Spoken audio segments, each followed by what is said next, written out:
Good morning, children, and welcome to St. Mark's Sunday School. My name's Anne.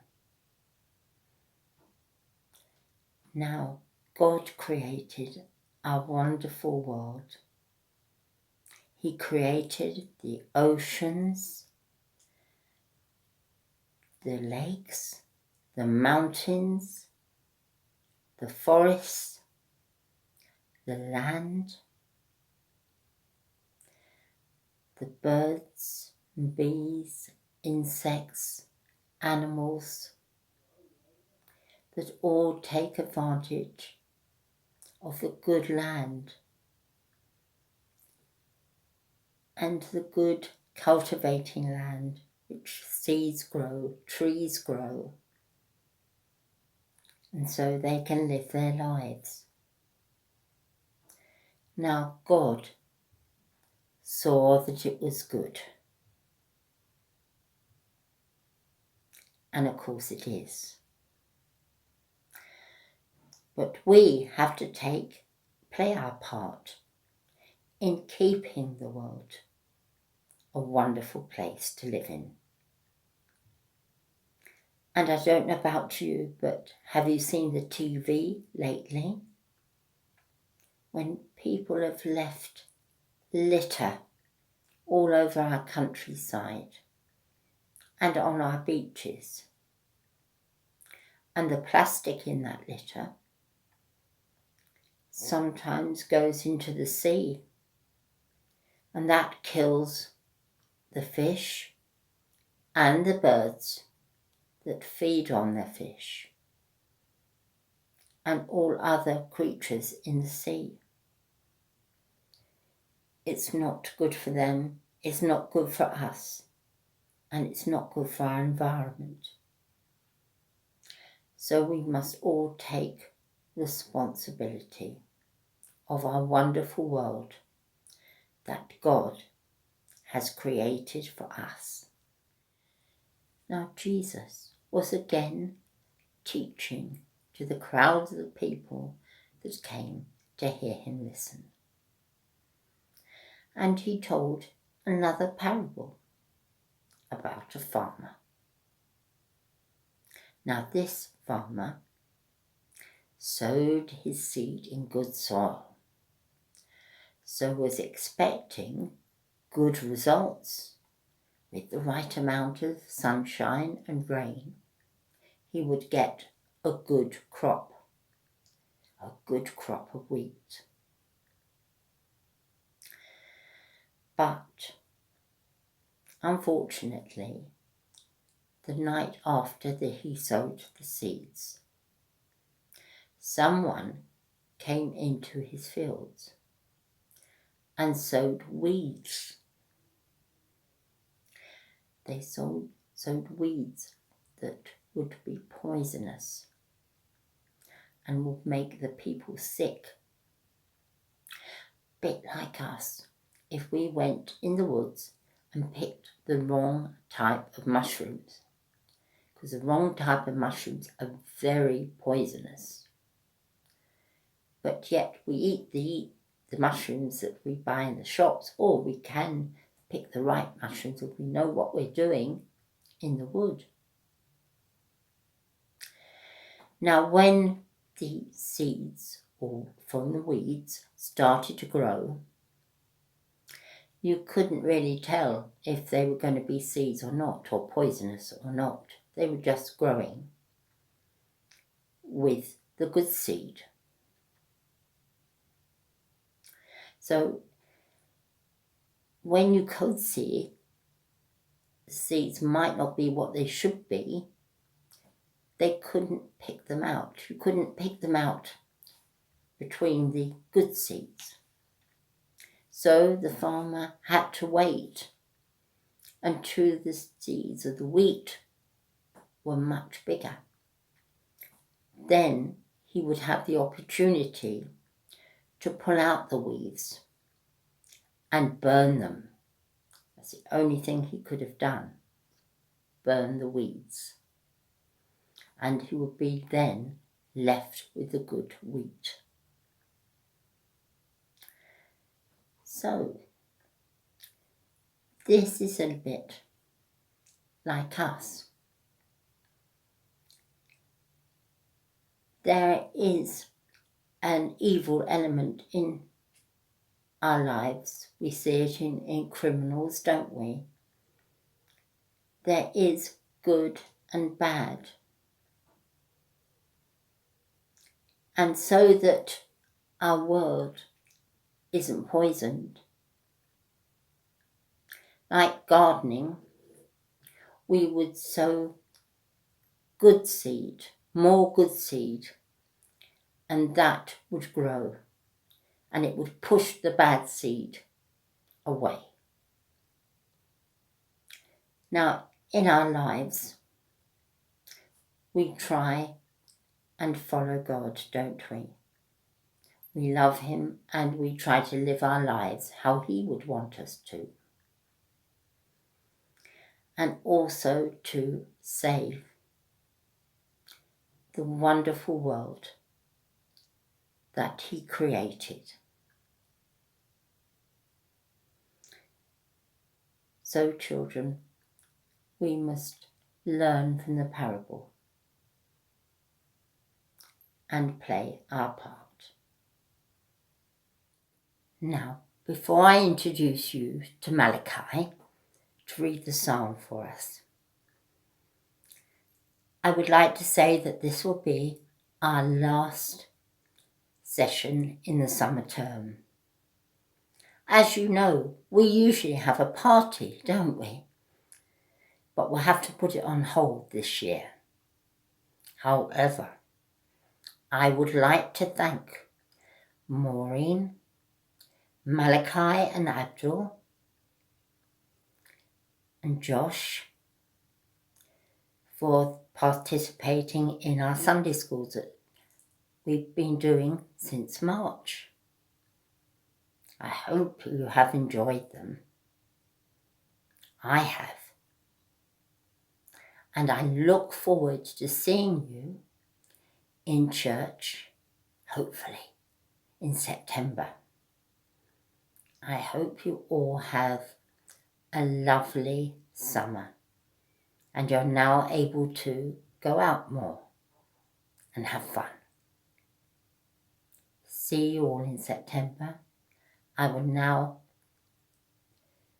leave you with Malachi to say Psalm 145, and he will read it from verse 8 to 15, and then Maureen will go through the fact file with you. Goodbye. See you in September. Bye. Psalm 145, verses 8 to 15. The Lord is kind and shows mercy. He does not become angry quickly, but he is full of love. The Lord is good to everyone. He is merciful to all he has made. Lord, everything you have made will praise you. Those who belong to you will bless you. They will tell about the glory of your kingdom. They will speak about your power.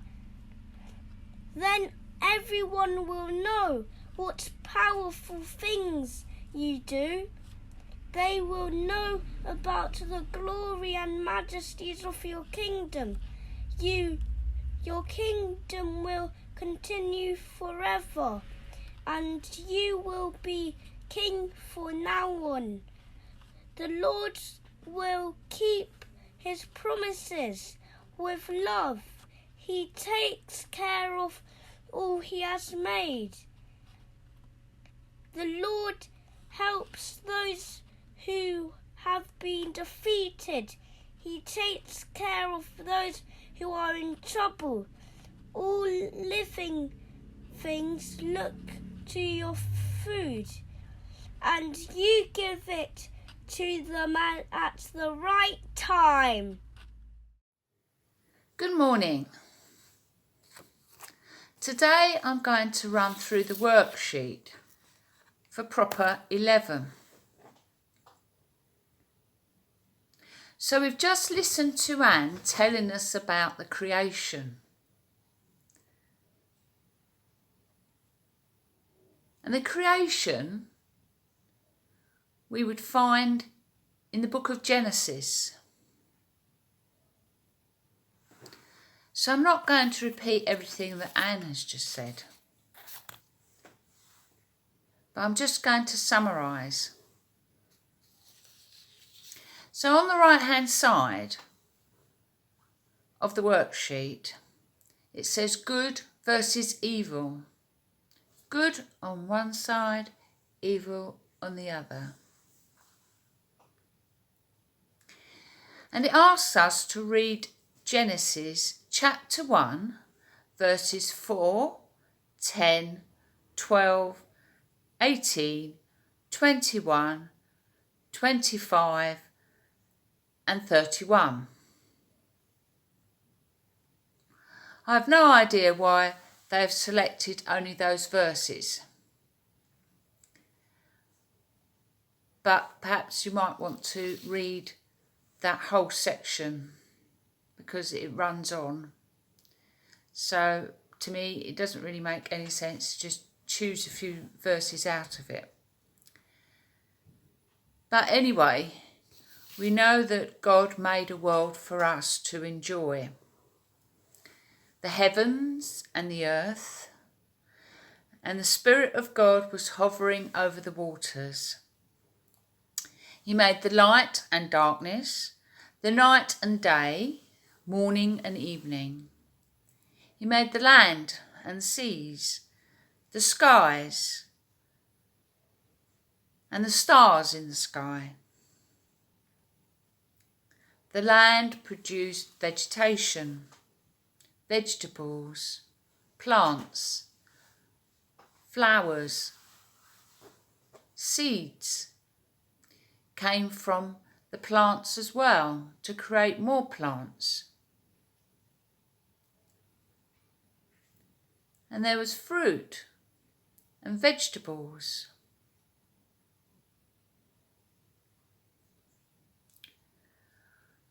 I know from my garden how many plants are coming up. I've got a great many potato plants that seem to be growing everywhere. Some of them are growing up where I hadn't even planted them, so they must have been from previous years. I've got tomato plants, and I've got some beans, some French beans coming up. And my apple tree is full of apples. So many, in fact. Look at them all. And I've got loads more on the tree. I'm not quite sure what I'm going to do with them all. Maybe I could freeze some of them.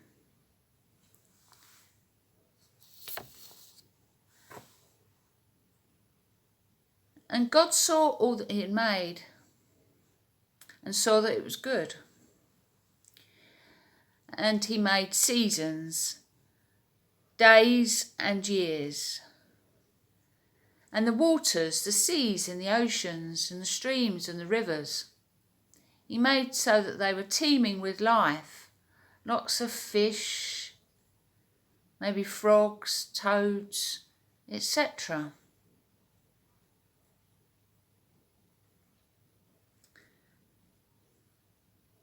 And there were lots of living creatures that he made. And the birds flying through the air. If you've ever been to the country park, there are lots of different varieties of bird. And I never cease to be amazed at how many different types of quite rare birds that you might see down there. In my garden, I seem to have a lot of magpies and pigeons.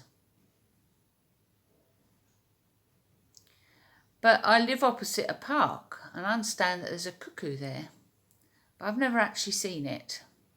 And we also have a lot of parakeets over there that are very noisy. So we're very lucky because we've got all this beautiful nature around us.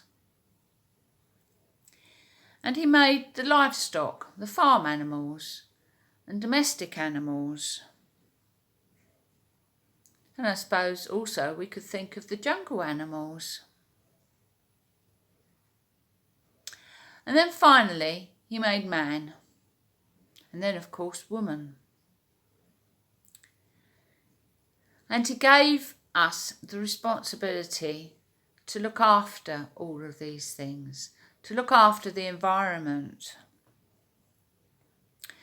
But he also enabled us to eat, to enjoy the fruits of his labour, to eat the fruits and the vegetables that he had created. Now earlier, Anne also told us a parable about a man who sowed seeds. Now last week we were hearing about a sower and seeds, but this week it was slightly different. This week the sower was sowing the seeds sensibly and making sure that they fell into the good soil.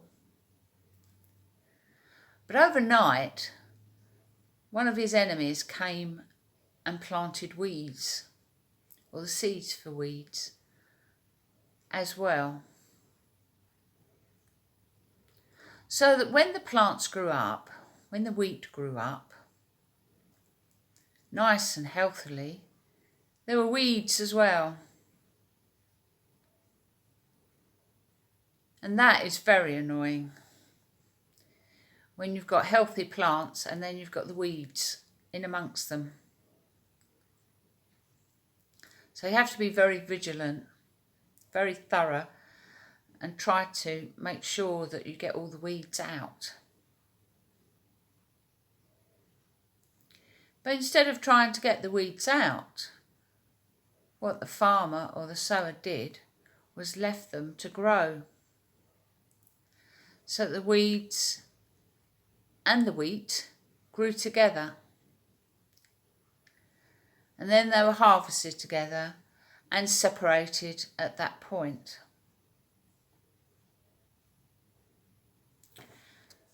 So on the worksheet, it says read Matthew chapter 13 verses 24 to 30. And it says, notice how the farmer sows good seed, and an enemy to him sows weeds. Says like someone sending a computer virus. Well, I'm sure that you know that when you use social media or you use your computer, you have to be very careful, because there are people that you can't see that are trying to get into your computer and maybe steal your parents' bank details or personal details. And there might even be people out there that are trying to harm you personally. So you have to be very careful. And very often there are viruses that are sent through attached to jokes and emails. They're called Trojans. And also people can count your keystrokes. And there are some very wicked but clever people out there that can try and scam you, try and get money out of you or harm you in some way. So we know that we'd like it to be a good world. We'd like it to be a better world. But unfortunately, we have things that are bad in our society and in fact in the world that happen all the time. Things that we don't actually have any control over. We only have control over our own lives and possibly over the lives around us. So the world is spoilt by acts of wickedness and selfishness.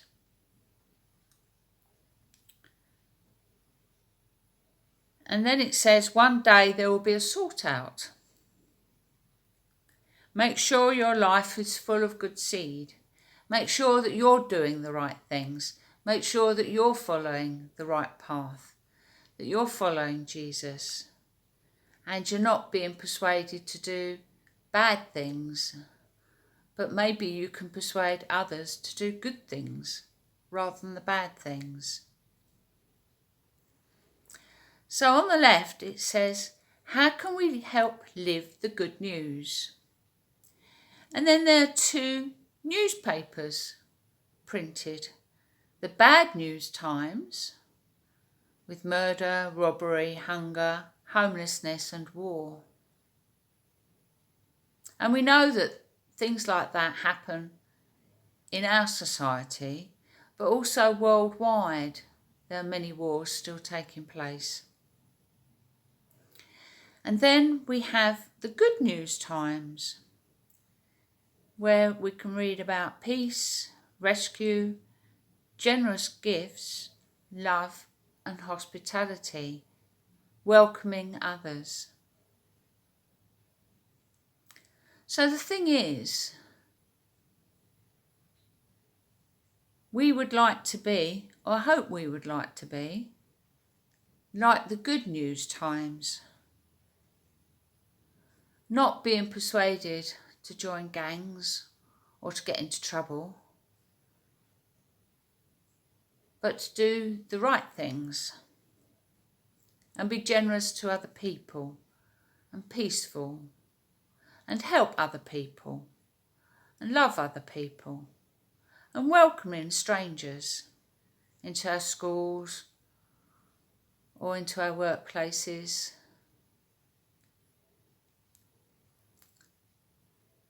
So if we crowd out the weeds, if we get rid of the bad things, we can maybe have space to plant more beautiful things.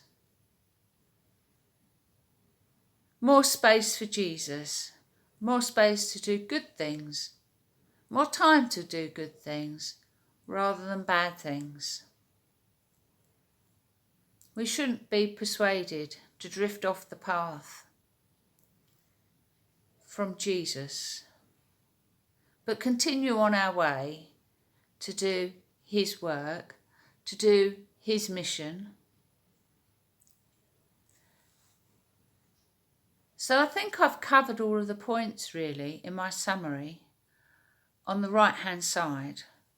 You can certainly read the book of Genesis and read about the creation, which Anne has told you about and I've summarised. And you can also read about the parable that Anne explained, which appears in the book of Matthew, chapter 13, verses 24 to 30. And I hope that you continue to follow the right path. And then finally, we have the prayer. Lord God, help us to grow in grace and in love for you. Help us to live in peace and harmony with each other. Amen. Now that brings us to the end of the worksheet for Proper 11. And I hope that you enjoyed looking at that. There are no questions really on the worksheet. It just asks you to read the story of the creation, which I'm sure you'll be familiar with anyway, and the story about the parable, the one about the sower, a different sower this week, with an enemy trying to sabotage the good work that the sower had done, planting all those healthy seeds in healthy soil. So that's all for me now. Goodbye.